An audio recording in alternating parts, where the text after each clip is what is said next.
వచ్చి వచ్చి చంపేస్తుండాయి feeling makeup, water resistant makeup, track proof makeup, strong proof இத்தனை மேக்கப்பு சொல்லிக் கொடுப்பீங்களான்னு கேட்பீங்க. நான் சொல்லிக் கொடுக்க போகிறது bridal makeup with proper technique, அவ்வளோதாங்க. அந்த மேக்கப் எப்படி நான் லாங் டைமில் சஸ்டைனபிளாக வச்சுக்கிறதுக்கான டெக்னிக் சொல்லிக் கொடுக்குறேன்.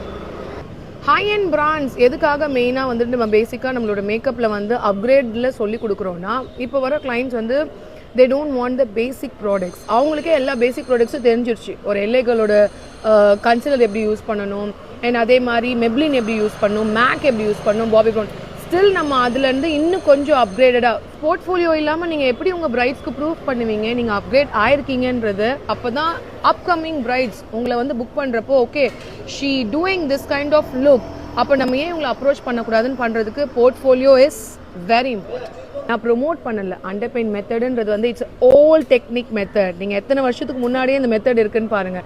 ஆஸ் அ மேக்கப் ஆர்டிஸ்டாக இப்போ கரண்ட் ட்ரெண்டில் எப்படி வந்து மக்களுக்கு மேக்கப் வந்து ஒரு ஸ்கின் லெவலில் இருக்கணும், ஆனாலும் அது ஃபினிஷ் வந்து it's look like a very நேச்சுரலாக இருக்கணும், அந்த ஸ்கல்ப் கான்டர் எல்லாம். அதுதான் நான் வந்து இப்போ ரீசெண்டாக அப்கிரேட் பண்ணதை சொல்லி கொடுக்குறேன். இட்ஸ் அ யூஸ்ஃபுல் திங் யார்.